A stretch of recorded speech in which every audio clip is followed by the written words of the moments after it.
ഇനിയിപ്പം നമ്മൾ ചിന്തിക്കേണ്ട ഒരു കാര്യം, ഏറ്റവും സാധാരണക്കാരനായി നിന്നുകൊണ്ട് എങ്ങനെ നമുക്ക് ഒരു തപസ്വിയാകാം, ഇതാണ് ഋഷിമാർ നമുക്ക് കാണിച്ചു തന്ന വഴി. 2500 ആളെ ഒരേപോലെ വേദമന്ത്രം ചൊല്ലിച്ച് ജാതിയില്ല, ലിംഗഭേദമില്ല, ഒരേ സമയം വേദം ചൊല്ലണം, ഒരേ സമയത്ത് അവർ ആഹുതികൾ അർപ്പിക്കണം എന്ന് പറയുമ്പോൾ പലരും ആദ്യഘട്ടത്തിൽ അത് നടക്കില്ല എന്നാണ് പറഞ്ഞത്. പക്ഷേ അത് നടന്നു. നമ്മളൊക്കെ ചെവി കുത്തിയ ആൾക്കാരാണ്. ഇനി കടുക്കനിട്ട ആളുകളൊക്കെ വരാനിരിക്കുന്നേ ഉള്ളൂ. മഹാന്മാരായ ആചാര്യന്മാർ ഇനി വരുന്നുണ്ട്. അവർ നമ്മൾ ചെയ്തതിനേക്കാൾ ഭംഗിയായി നമ്മളെ പ്രവർത്തികൾ ചെയ്യും.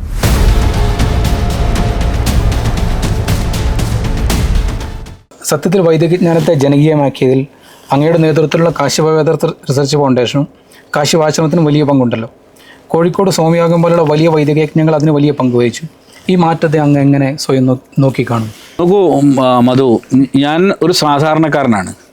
എന്നെ സംബന്ധിച്ചിടത്തോളം ഞാനൊരു സാധാരണ, അങ്ങ് കണ്ടല്ലോ, ഞാനൊരു ഷർട്ടും മുണ്ടും ഒക്കെ കൊടുത്ത് നടക്കുന്ന സാധാരണ മനുഷ്യനാണ്. ഞാൻ ഒരു സന്യാസിയോ ഒന്നുമല്ല. ഞാനൊരു ഗൃഹസ്ഥനാണ്. എനിക്ക് കുട്ടികളുണ്ട്. ഞാൻ ആ കുട്ടികളൊക്കെ പഠിപ്പിച്ചു, ഒരു കല്യാണം കഴിച്ച് പറഞ്ഞയക്കേണ്ടവരെ പറഞ്ഞയക്കുക, അങ്ങനെയൊക്കെ ചെയ്യുന്ന എല്ലാ പ്രവർത്തനങ്ങളും ചെയ്യുന്ന ആളാണ്. അപ്പം എൻ്റെ ജീവിതം എന്ന് പറയുന്നത് വേദത്തിന് വേണ്ടി സമർപ്പിച്ച ഒന്നാണ്.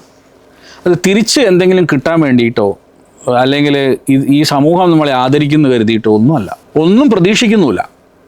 സ്വാമി സത്യാനന്ദ സരസ്വതി സ്വാമി തിരുവടികൾ പ്രഭാഷണം നടത്തുന്ന സമയത്ത് വേദം എന്ന് പറയുന്ന അടിസ്ഥാന ഗ്രന്ഥം കണ്ടിട്ടുണ്ടവർ എത്ര ഉണ്ടെന്ന് ചോദിക്കുമ്പോൾ ആരുമില്ലാതെ നിശബ്ദമായി നിൽക്കുന്ന ഒരു സമൂഹത്തിൽ നിന്ന് ഇന്ന് വേദം കണ്ടവരും വേദം പഠിച്ചവരും കേരളത്തിൻ്റെ എല്ലാ മുക്കിലും മൂലയിലും ഉണ്ട് എന്ന് കാണുമ്പോൾ സത്യത്തിൽ വലിയ സന്തോഷം. അത് നമ്മളെ പ്രയത്നം കൊണ്ട് മാത്രമാണെന്നൊന്നും പറയാൻ വയ്യ.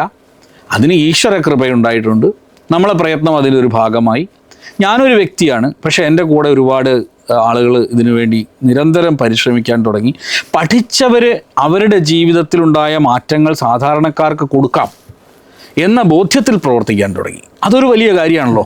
അപ്പോൾ നമ്മളിപ്പോൾ എത്ര ആൾക്കാർ വേറെ പോയി ക്ലാസ് തുടങ്ങി അല്ലെങ്കിൽ ഇവിടെ ക്ലാസ് തുടങ്ങി, ഇറ്റ്സ് ഓൾ ഹാപ്പി തിങ്. വളരെ സന്തോഷമുള്ളൊരു കാര്യമാണ്. കാരണം എന്താണെന്നറിയോ, ഇവരെല്ലാവരും ചെയ്യുന്ന വേദപ്രചരണം. അപ്പോൾ നമ്മളിന്ന് നോക്കിക്കാണുമ്പോൾ 2014 സോമയാഗം വലിയൊരു സംഭവമായിരുന്നു.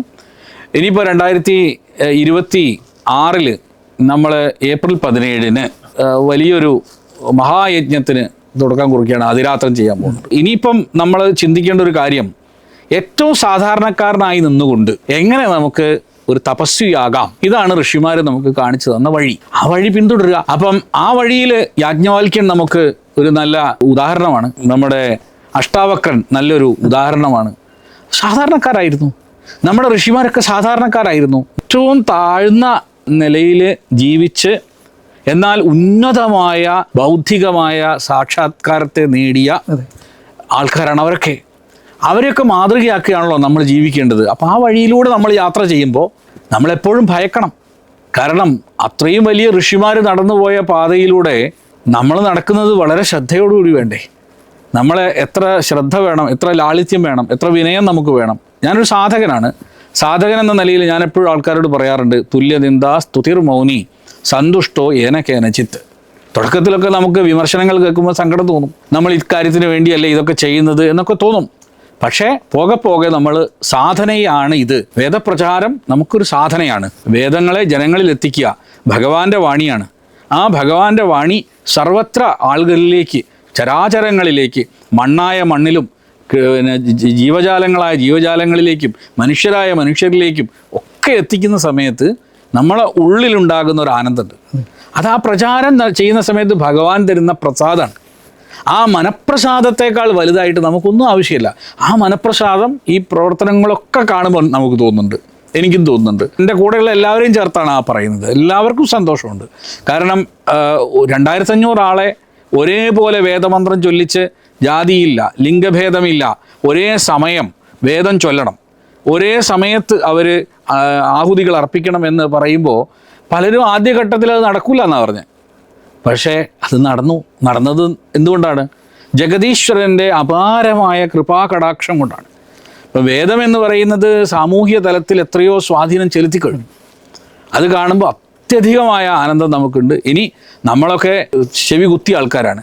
ഇനി കടുക്കനിട്ട ആളുകളൊക്കെ വരാനിരിക്കുന്നേ ഉള്ളൂ. മഹാന്മാരായ ആചാര്യന്മാർ ഇനി വരുന്നുണ്ട്. അവർ നമ്മൾ ചെയ്തതിനേക്കാൾ ഭംഗിയായി നമ്മളെ പ്രവർത്തികൾ ചെയ്യും. നമ്മുടെ പൂർവികർ നമ്മളെക്കാൾ ഭംഗിയായി കഷ്ടപ്പെട്ട് ക്ലേശങ്ങൾ സഹിച്ചാണ് വേദപ്രചരണം ചെയ്തത്. അതിനുവേണ്ടി ജീവൻ കൊടുത്തവർ പോലും നമ്മുടെ നാട്ടിൽ, സ്വാമി ശ്രദ്ധാനന്ദനെ പോലുള്ള ആളുകൾ ജീവൻ കൊടുത്താണ് വേദപ്രചരണം ചെയ്തത്. അപ്പോൾ അങ്ങനെ ചെയ്ത ആൾക്കാരുടെ മുമ്പിൽ നമുക്കൊക്കെ ഈസി ആയിരുന്നു. നമ്മളെ ആധുനികമായ സംവിധാനങ്ങൾ നമ്മൾക്ക് അനുകൂലമായിരുന്നു. അങ്ങനെ നോക്കുന്ന സമയത്ത് ഈ വേദപ്രചരണം ചെയ്യുന്ന സമയത്തുണ്ടായ മനസ്സിൻ്റെ ക്ലിഷ്ടതകളും ക്ലേശങ്ങളും ഒക്കെ മാറ്റിവെച്ചാൽ അപ്പോൾ നമ്മൾ തുല്യനിന്ദ സ്തുതിർമൗനി സന്തുഷ്ടോ ഏനകേനചിത് എന്നുള്ള ഭാവത്തോടുകൂടി പോയാൽ ശുഭാശുഭ ഫലത്യാഗി എന്നുള്ള ഭഗവാൻ പറഞ്ഞിട്ടുണ്ടല്ലോ. എനിക്ക് ഏറ്റവും ഇഷ്ടപ്പെട്ട ഭക്തൻ എന്ന് പറഞ്ഞാൽ എന്താണ്? ശുഭ അശുഭ ഫലത്യാഗിയാണ്.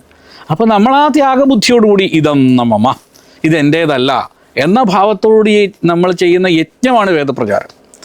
യജ്ഞം എന്ന് പറഞ്ഞാൽ കേവലം അഗ്നിയിൽ ആഹുതികൾ അർപ്പിക്കൽ മാത്രമല്ല, സത്യമായിട്ടുള്ള കാര്യങ്ങൾ ശ്രദ്ധയോടുകൂടി ചെയ്യുന്നതും എന്താണ്? യജ്ഞമാണല്ലോ. അപ്പോൾ ആ യജ്ഞത്തിൽ കശ്യപാശ്രമമുണ്ട്, എൻ്റെ കൂടെ ഒരുപാട് പേര് പ്രവർത്തിക്കുന്നുണ്ട്.